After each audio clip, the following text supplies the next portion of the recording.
Eric Omondi, you've heard what the government is saying in terms of the cost of living. We've seen you on the streets before protesting on this, and you even went to Parliament trying to submit some memoranda. Moses Kuria says it now boils down to the parliamentarians, and they're saying they could not subsidize production. They could not subsidize consumption. They have to subsidize production. Are you buying that argument? No. First of all, thank you very much for this platform. And Trevor, I believe this is the right place to call out the Kenya Kwanza government, because we all had them on the campaign trail. They promised Kenyans a cheaper life, a better life, and an easier life. The Kenya Kwanza campaign, specifically the president, said, huyu mama mboga, huyu mutu wa boda boda. Trevor, you said yourself, I've been arrested 4 times. And while in there, I've met boda boda operators and mama mbogas who have been arrested for petty offenses. They're in their thousands. Yeah? And today we are having the wrong conversation. We are talking about housing. Even at creation, God created Adam and Eve. And the first thing God gave Adam and Eve was water and food. They didn't even have clothing. Yeah? And for humans to survive, from what I studied from my lower education from primary, there is food, there is shelter, and then there is clothing. Today we're talking about housing. Trevor, there are no homeless people in Kenya. Even my uncle who lives in Kibera, my cousin who lives in Kenya lives under a shelter. But there are thousands of families and children who are going hungry.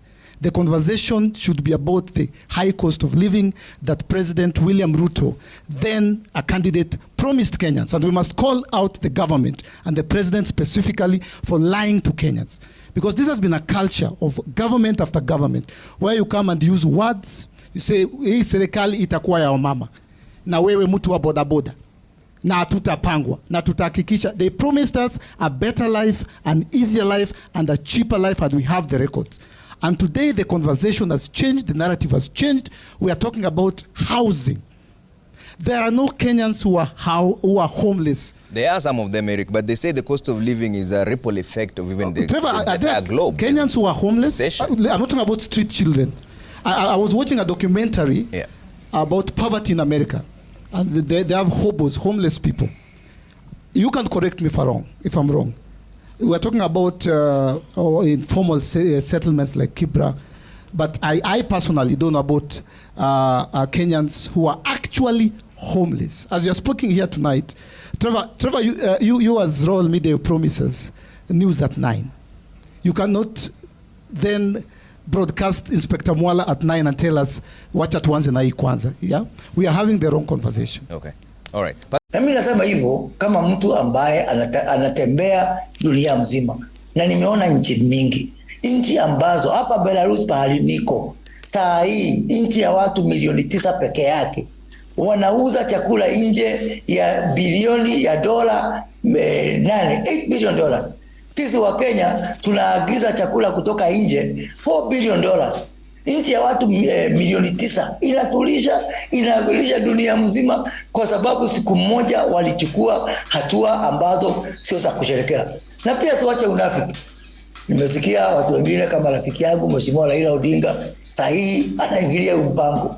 Wakati ndugu yake Uhuru Kenyatta walikuwa na ushirika na yeye ndiye alikuwa kwa mstari wa mbele kutetea hii housing project. Hii tu bado anapinga. Unafiki hauwezi kupeleka Kenya mbele. Okay. Na lazima pia tukue watu ambao tunajirikanisha na dunia mzima. Nimesikia Eric Omondi ambaye amesema ni kijana. Na miaka 7 iliyopita nilichukua pesa yangu nikampeleka Amerika dione dunia vile iko. Na saa hii vile naongea, afadhali ningetumia hiyo pesa kwa sherehe, sababu sioni kama kuna kitu wanasema. Kwa hiyo mimi nataka kusema ya kwamba tuchukue ile hatua ambao inaweza kupeleka Kenya mbele. Hapo mbele sisi tutaangalia ana kwa ana, na mpiga kura atatukosoa, atatuambia vile. Thank you.